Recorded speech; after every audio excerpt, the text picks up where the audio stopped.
Hello and welcome to Ditching Hourly. I'm Jonathan Stark. Today I am joined by Vikram Shetty. Vikram, welcome to the show. Thank you, Jonathan, for inviting me. Before we get started, could you tell folks a little bit about who you are and what you do? Sure. My name is Vikram Shetty. I'm a director at 73bit. We are a product company which specializes in sustainability benchmarking and assessment for corporates. And primarily, our mission is to help every sustainability analyst find insights using data analysis. Interesting. Could you drill into sustainability analysis a little bit more? What kind of companies, well, first of all, I can guess what that is, but what is that? And what kind of companies feel like that's something worth paying for? Sure. So primarily my clients would be either a non-profit think tank or a sustainability environmental services or some kind of civil society who are helping the corporates, the Fortune 500s and the Russell 1000 to make sure that they are having proper assessment or measurement towards their sustainability goals. So for example, let me explain. When we talk about financial goal or revenue goal, everyone knows about it and there is annual report around it. But there is nothing about a non-financial reporting as such in the mass market. But if someone is aware about sustainable development goals, so there are some distinguished 17 such goals which have been decided. And these are various, the famous one is carbon emission, and there are gender pay gaps, there are human rights, responsible fashion, and so on and so forth. So these, there are indicators and measurement tools in which you can measure if your company is good, bad, or ugly in this in this spectrum. So our clients basically kind of make sure that they measure all of them in a standard parameter so that you are comparing apples to apples and not apples to oranges. Oh, okay. And but your clients are not the end, For right? no, not the corporates. The corporates are my client's client. Okay. Let me just taking some notes here. All right. And so you listed nonprofit think tank and two others, but I couldn't write them down fast enough. Could you repeat the two other ones? Yeah, so it will be civil society. Civil society. So is that like government? Government. It could be non-government, government, both. Mm-hmm. Then primarily environmental services organization, Ah, research yes. organization. Okay. Enviro research. All right. There can And be this industry association, those kind of which has membership of, for example, there is a big one in fashion. So there are fashion industry association who wants to do more green fashion. So they would want to benchmark or assess their sector, so sector specific oh, organization. okay. Sector specific organization. That makes sense. All right, great. And that's interesting. So how do these they're not really companies, are they? Just sort of trade associations or think Right. tanks. How do they make their money? So like, yeah, is it like Right. membership dues, grants? I think the primarily are three sources of income. One is grants, which they get either from government or somebody. The second one would be donations or fundraising from big philanthropy organization. And sometimes they do membership fee for companies. But because they have to be third party unbiased one, so they can only take operational fee. They don't take much fee from the members because otherwise it can influence the rating and the measurement. So these would be the three primary source of income. In some cases, if there are self-assessment, in case of environmental services, they also go ahead do deep dive consultancy or workshop kind of a thing. That could be a major income source, and the assessment could be their entry gate point thing where they do an initial quick assessment digitally online and they tell them your score is this much. That helps them to go deep dive and help the company forward. Interesting. So are these basically primarily mission-driven organizations that just have some charter, or like what is their growth path? Is it just increasing their impact? Right. I think primarily all of them are mission driven. In fact, we have 20 clients, and I think 75% are non-profit organization out of Hmm. them. And there are only few consultancy who they are small businesses, but they, for example, for them to impact more companies more important than their bottom line. So like none of them like are purely from their side, and that also kind of impacts our business because they are non-profit. They come with budget and not investments. Hmm. Okay. So inside of these different types of organizations, your client organizations, think tanks and research, trade associations, those sorts of things, you said your target. Now, is your buyer the sustainability researcher, or is that more like your end user? Uh, it's more like an end user. So there will be research analysts sitting inside this think tank. So if you Hmm. imagine, and they will be the end user of our tool. So they will be collecting data from the corporates, and they will do analyze those data, and they will create this rating, scoring, or assessment out of it. Okay. And who's the decision maker inside of the organization that would have the yes or no decision on bringing you in? Uh, Normally, program managers or their initiative managers or some kind of a director or someone in that organization or that initiative, that would be the decision maker to buy the product or not. Okay. All right. So, and this is a product, not a service that you sell. Uh, yeah, uh, it's a semi SaaS kind of a thing, because then we also add on services on top of it. For example, setting up their questionnaires or survey kind of a thing, or helping them with designing their scorecard and stuff like that. So it's a Hmm. part product and part services. The Okay. service is optional one, but the product is our primary thing. So where they will have everything in a centralized place, and they can work with it. Okay.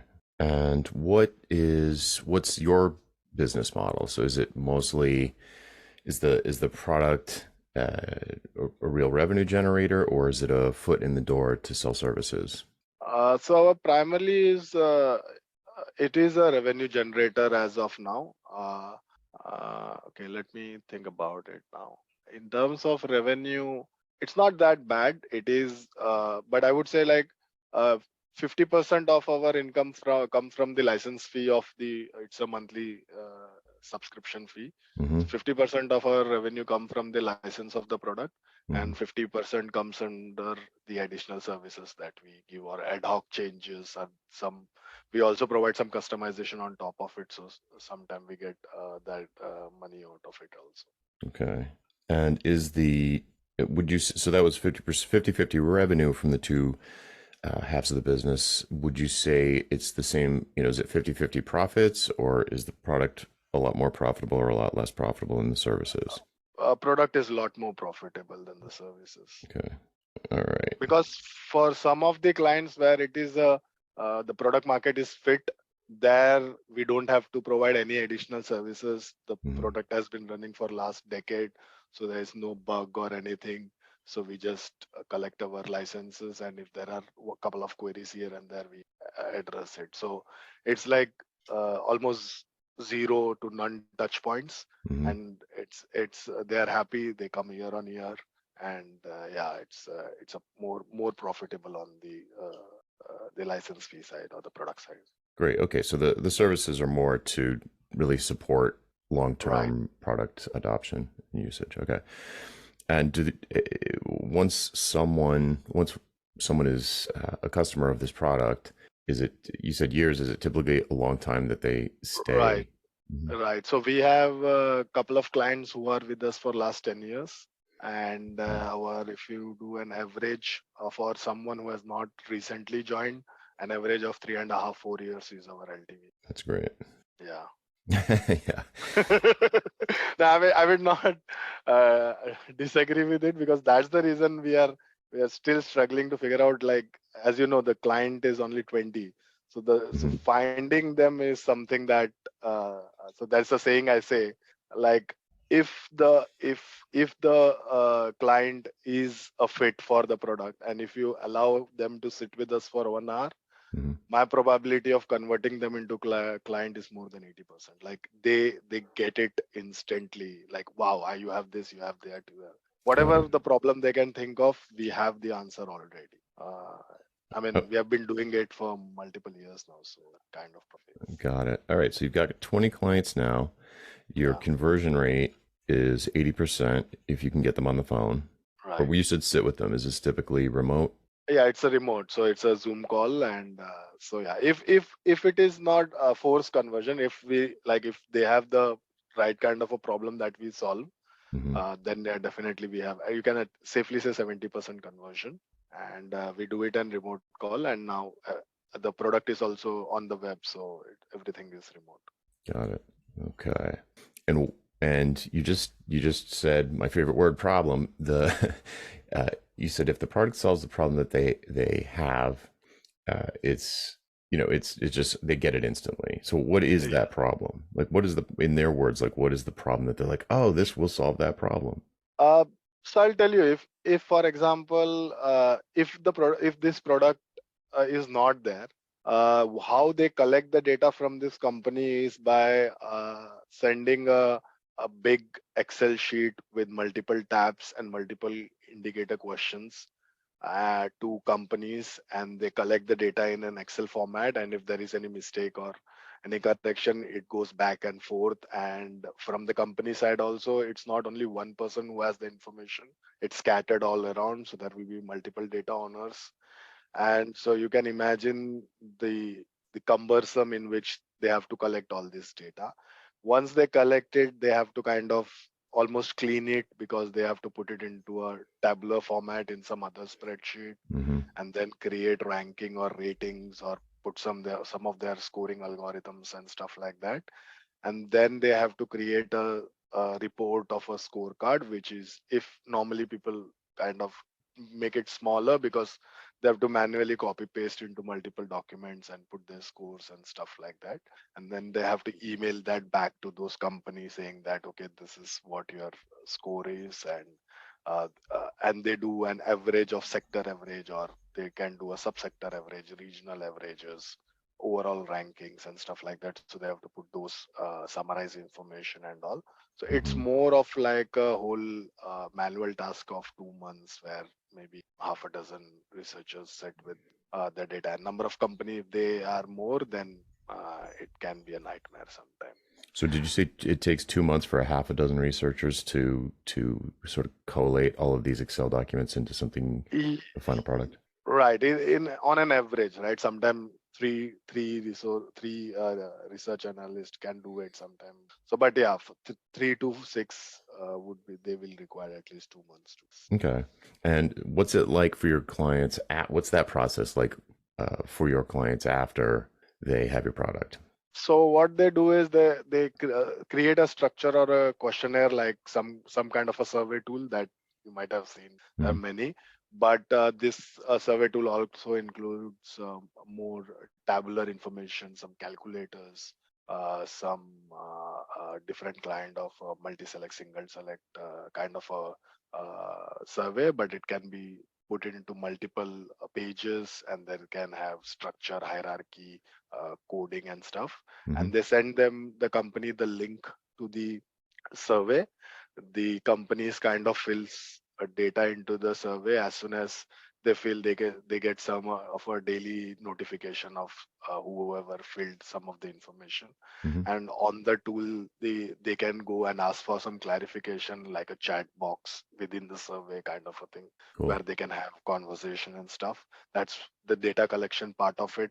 One cool feature we have is, because this has to do yearly, when the company goes next year, they can pre-fill or pre-populate their data from the previous year to the current year survey, and they can make only changes to those which are changed, because changes doesn't happen overnight, right?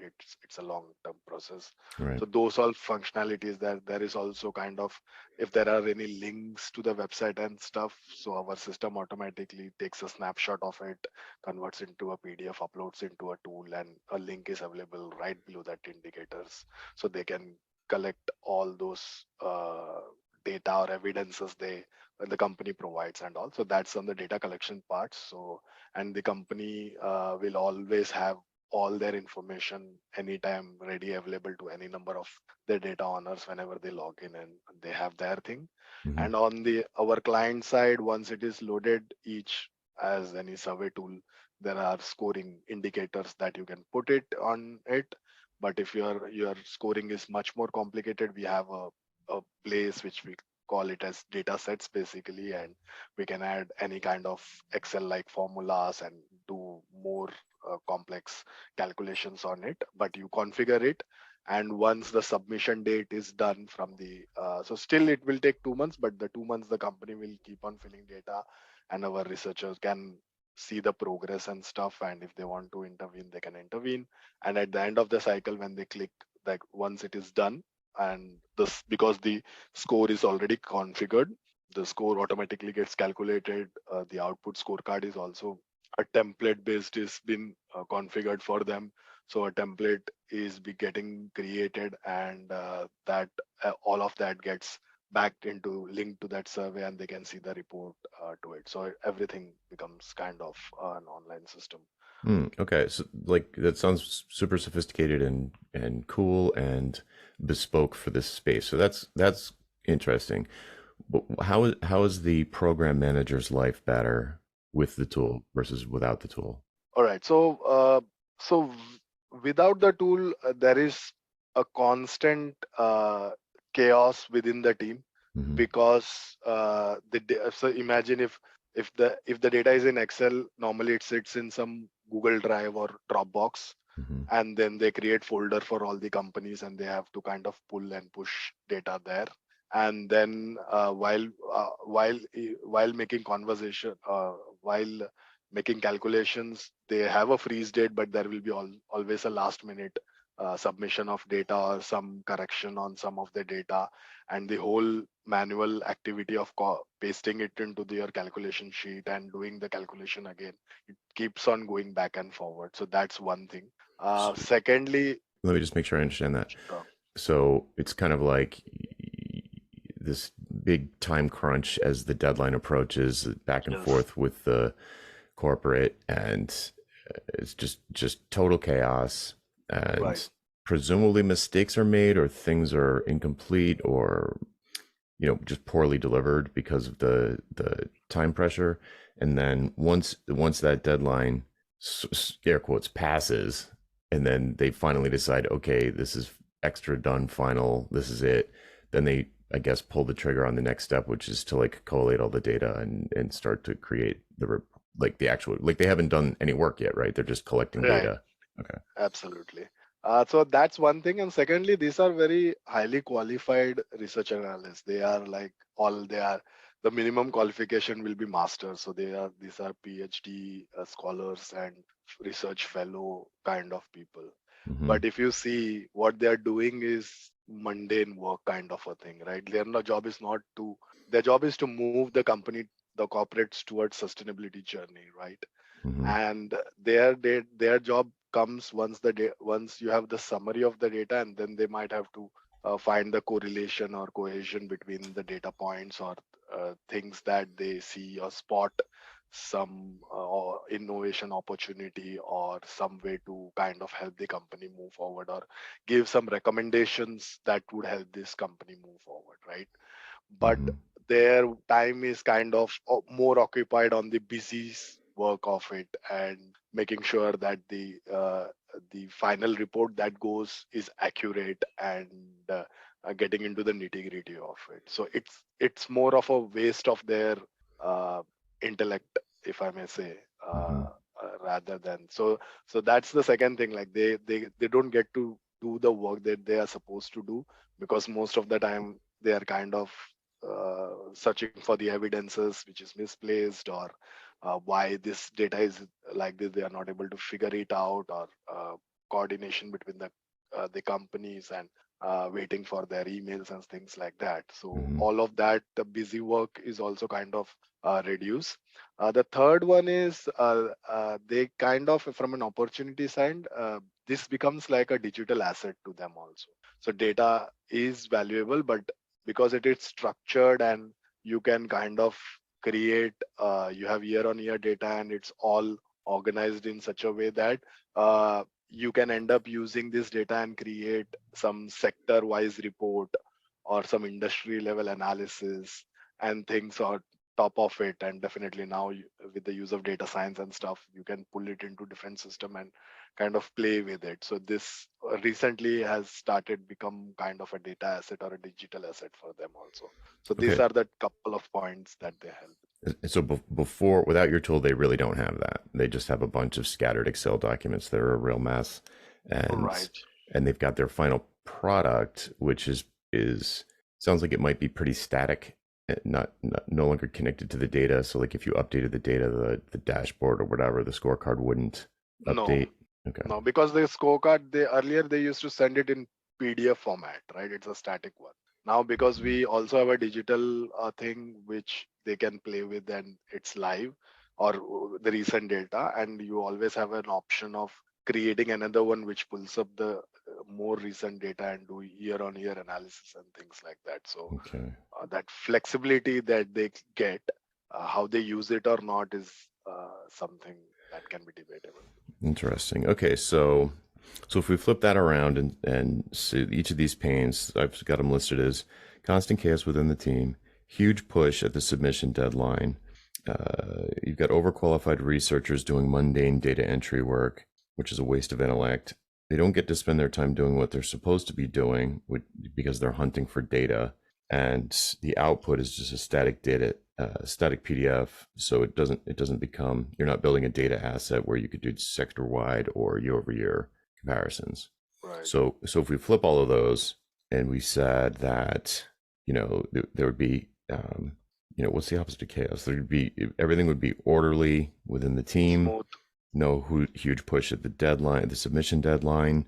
Your, brilliant people that you got from academia that you were lucky to get don't have to be sorting through Excel documents. The data that they need is going to be right there, so they can do their work maybe better than ever. And when it's all said and done, they'll have a data asset where they could do sector wide and year over year comparisons, which would potentially bring them a new revenue stream. Or is that, am I making that up? That's a bit It's a bit of a stretch. that's yeah, because they are mission driven. So like True. Right. revenue Right. is not something, but I think what I think is it would help them to scale, to add more corporates into their assessment. Mm-hmm. So Right. because if you do it manually, the scalability hits a limit, right? But because the system is doing it for you, you can scale more faster. Mm-hmm. Great. Yep. Scale that impact. Yeah. All right. Cool. So with all that said, that was sort of a super long preamble, but I knew where we were we're going with this. So your goal is to get more clients on this product. And it sounds like it'd be good for everyone if that were the case. If you had more clients using this product, it would be better for everyone, world a Right. better place. So right now, and you identified when we set up this call, you identified that the that your questions were around niching down on a target market. So, Right. so currently, how would you categorize your target market in your mind? What would you say if I asked you, what's your target market? So my target market is a non-profit research organization. Is in a broader, I would categorize it, Mm-hmm. and they do corporate benchmarking or assessment. So that's what it would be. No mention of sustainability. Uh, yes, it would be, sorry, sustainability benchmarking and assessment. Okay, sustainability. And if are there any? I think you might have said this already, but are there uh, how many for-profit companies offer sustainability benchmarking, if any? And would you accept one of those as a client, or are you committed to just the more nonprofit side of the fence? No, we have already few of them. Those would be pretty much environmental services organization, and there could be a diversity consultants as well. So those come under for profit. This would be consultancy, and then on a responsible investment side, there could be a couple of them who would want to go for this kind of uh, services. Okay. And generally speaking, these sustainability benchmarking companies or organizations would have big corporate clients, or maybe not. Generally speaking, they will have big corporate clients. Uh, I think top 1,000 or top 5,000. Okay. Okay. And if I did a Google search for sustainability benchmarking near me, how many hits would I get? How big is the group of organizations that do sustainability benchmarking? Is there 100, 1,000, 10,000, 100,000? My search till now would be somewhere between 200 to 500. I mean, you might have figured out it's a very niche, super niche kind of a thing. Mm-hmm. There aren't much, but recently there has been a different variation that have been coming up. So, but I would say between 200 and 500. Okay. And how many employee, or I guess employees, or how much headcount would one of these organizations typically have? Typically from anywhere from 5 to 200. Okay. 200 employees. And in the hierarchy of let's say a middle of the road, say 75-person organization, how high up the food chain is the program manager? Oh, okay. So they would be at least either one or two level down Okay. to them. So yeah, either their boss is a CEO. Mm-hmm. Most of the cases it is, or their boss's boss is definitely a CEO. Okay. And so, and you think the program manager or someone like that is probably your ideal buyer, like the person who makes the decision. They might have to go get approval for the budget, but they'd be the person who Right. decides. Absolutely. Okay, so the program manager is the decider, and they're one or two steps from the CEO. That's good. All right. Question. Let's just double click on program manager for a second here. When you are on that phone call, you said if I can get someone on a 1 hour phone call, they instantly see the advantages and 70 to 80% chance I'm going to close the deal. Is the CEO ever on one of those calls, or is it usually not that? Not that. If it is a very small organization, then the CEO is on the call. Mm-hmm. But more than not, it's not. And if you see our pricing also, it's not that it's premium, but it's not like very expensive as such. Mm-hmm. So in that case, the budget, like the pricing fits in for only the program manager to decide also in most of the cases. Oh, okay. So it's not such a huge purchase that they need Right, to. Okay. right. I don't think so. Like, because even if it is a non-profit organization, their annual cost or revenue would be still 200K or 500K, right? I mean, Mm-hmm. it's still one thing. And our is on an average cost is 5K GBP, or the over yearly cost could be not exceed more than 10K GBP. So it's not something that is expensive. I wouldn't put it as expensive. The client may, but yeah. Got it. Okay. This is very clear. It sounds to me. So, okay. So let's get back to your specific question, which was talking about niching down. To me, your market is the sustainability benchmarking organizations, nonprofit and for-profit, who serve big corporate clients, like the top 1,000, let's say. Your ideal buyer sounds like the program manager at an organization like that. That feels pretty niche down to me. Is it? What are in other words, like I can imagine searches, online that would literally give me a list of people's names that have a role at a company like that. Am I overly optimistic about that? Is that not the reality? So it is not, because what happens is, so firstly, when you do that search, you don't like, you get some names, and there can be overlap, but those people might not do across corporate wide benchmarking or assessment. They might do bespoke research kind of a thing. And because the title it has research, you might end up getting more of them than this specific across the corporate quantitative benchmark and assessment kind of.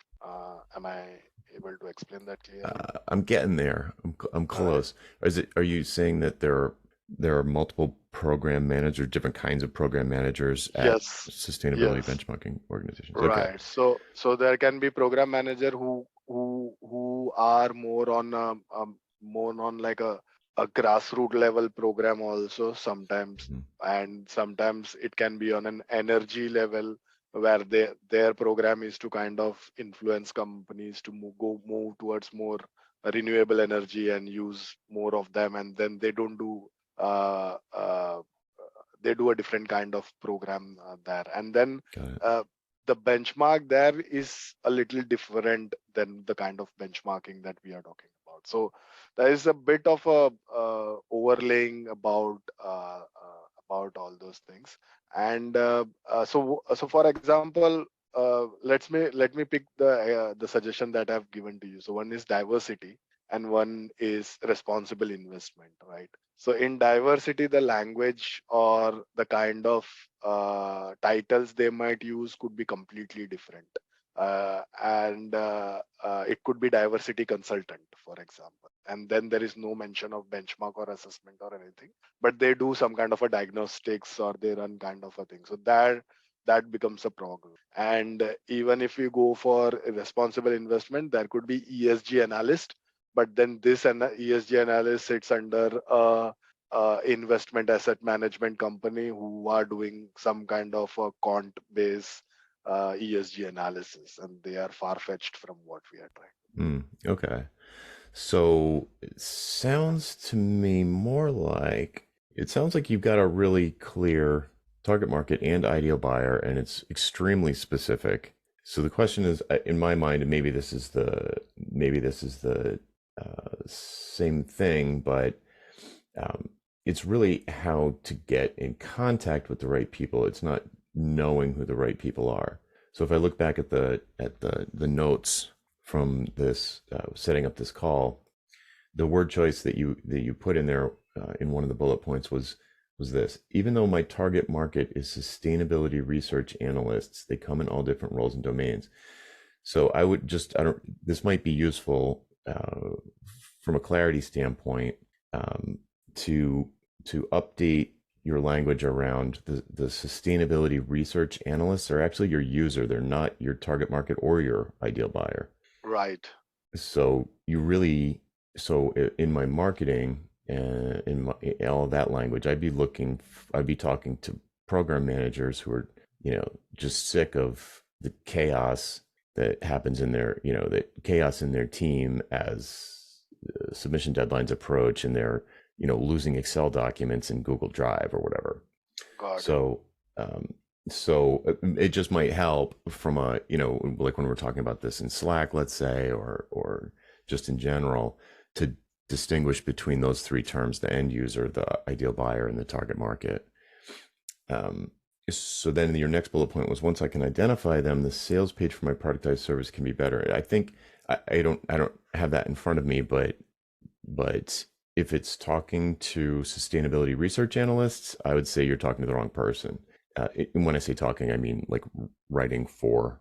Uh, Sales page. yeah, so okay, sales page based on this conversation so far, I would say the sales page should be talking directly to the program manager, Right. uh, and that changes the language. It's like instead of the pains being like, oh, are you running around like crazy looking for Excel documents on deadline, when really you should be using your big brain to find ways to, I don't know, score IBM on their I don't Right. know, whatever they crunching numbers or something.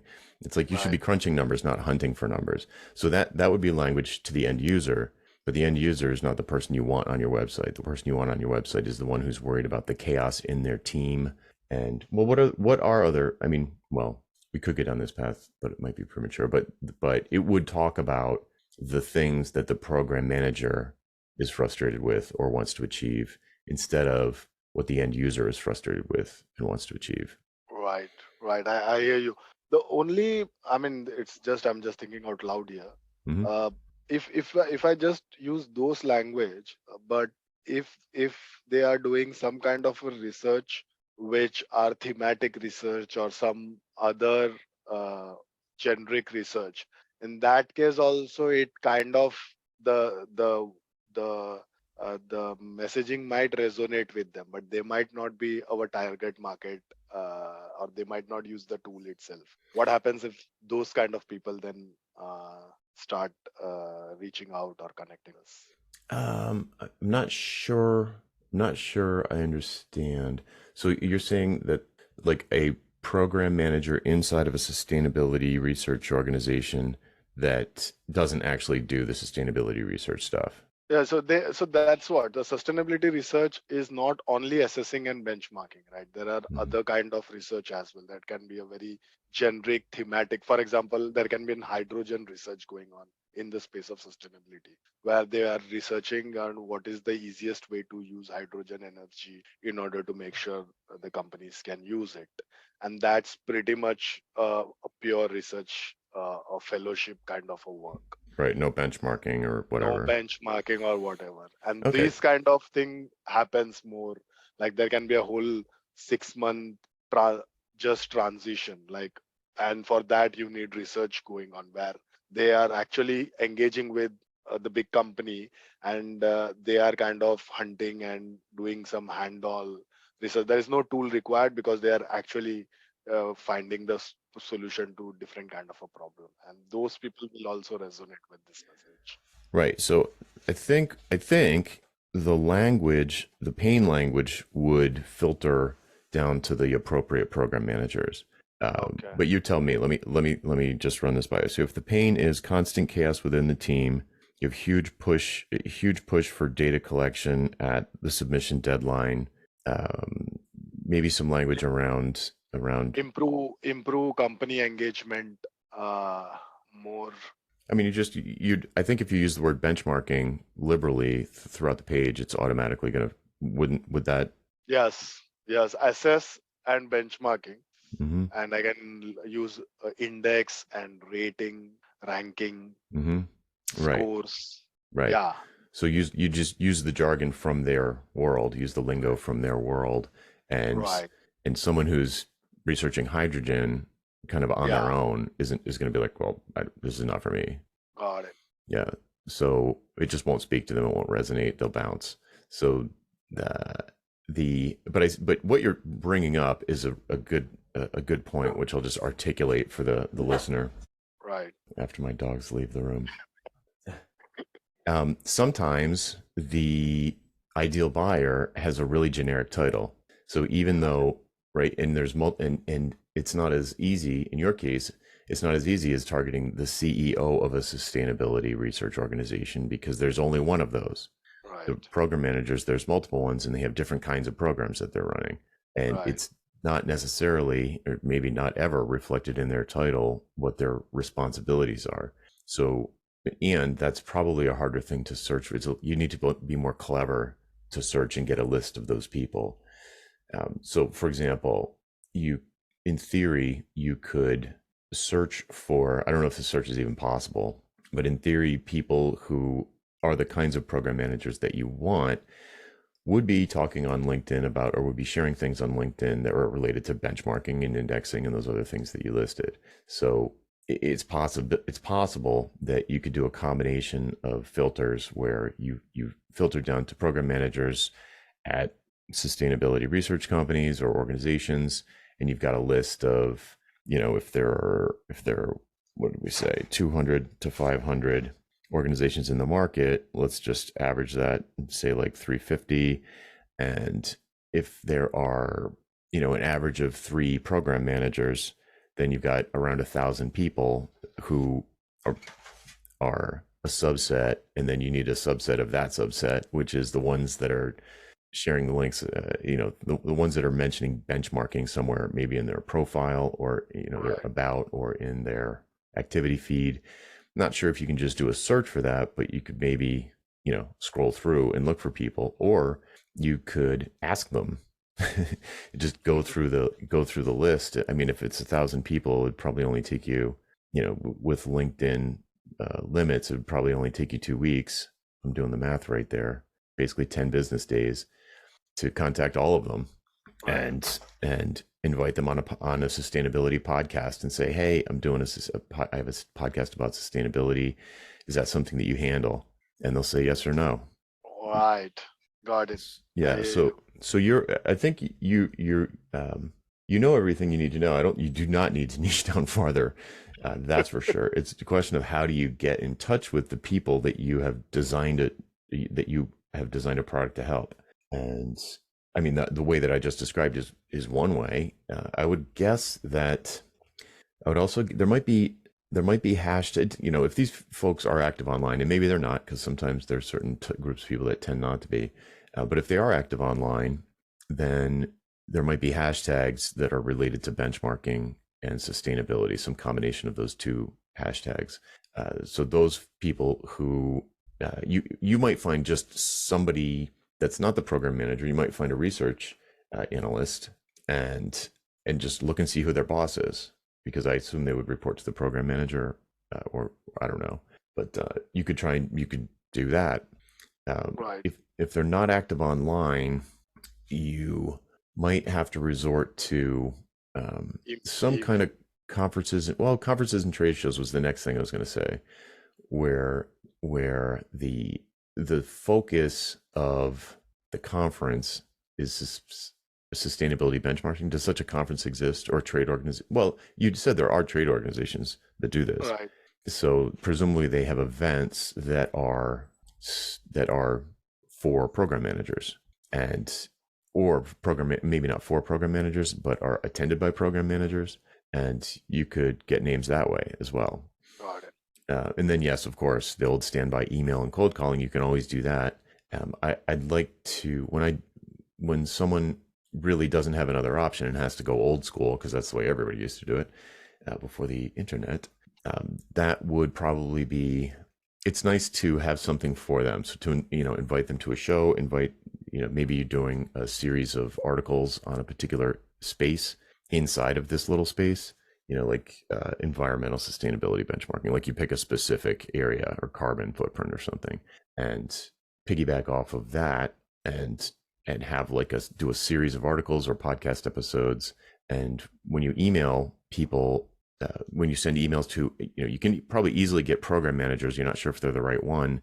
You could just say, hey, I don't know if you particularly, or you could say who in your organization does the handles sustainability scores and benchmarking and that sort of thing. I'm looking to interview people for a podcast about that, and they can just point you in the right direction if it's not them. Right. Right. Great. I think from all the options that you have given me, I already have a podcast, so that's something I can easily try. Yes. And LinkedIn is something that is more active in our space because of the nature of the business, because their clients are on LinkedIn, so they have to be on LinkedIn. So that Mm. is a bit help for me, at least that I have seen. Uh, yeah, program manager are not active. That is also true. But that's the reason I went into research analyst. That's the reason I mentioned, because those people are normally active. Mm-hmm. So, but I understand, because my ideal buyer is a program manager or a research director or Right. some kind of an like a corporate like an impact manager or some kind of a title of that Mm-hmm. thing. Mm-hmm. That, and I think that that is really helpful for me to focus on and figure out how to connect to them. And definitely I can invite them to my podcast. That would be an easy way to learn about them and bias profile. Cool. Excellent. Sounds like this was a little bit helpful. Some progress there. Absolutely. I think it was really helpful. And thank you for asking me those questions, because this podcast will, I need to listen to it again, because I've never explained my business to anyone like this before. Mm, So mm. thank you for those line of questions. Oh, good. Yeah, it's actually really clear. It's. I don't know if it could be you could just be good at it, or it could be because you have a product. But usually, when I talk to, especially when I talk to service providers, they're just like don't know how to answer the question. But yours is actually very. I expect I was because of the nature of the conversation leading up to this call. I thought it was going to be a lot more exploratory in terms of the who, but it's really not. It's just the real question is like who. It's like, but how do I get in touch with them? That's the tricky part. How do I find the needle in the haystack? Yeah. Well, cool. Why don't you tell folks where they can get in touch with you online? Maybe they know some program managers that might want to contact you or get on your podcast, and let them know about your podcast too. Absolutely. Thank you. You can find me on LinkedIn. You can search for Vikram Shetty. And my company is 73bit.com. That is 73bit.com. And my podcast is Sustainability Scores. And I can assure you, on Google, just type Sustainability Scores and you will find my podcast. Perfect. Great. Well, thanks again for joining me. Thank you, Jonathan. Thanks so much. All right, folks, that's it for this week. I'm Jonathan Stark, and I hope you join me again next time for Ditching Hourly. Bye.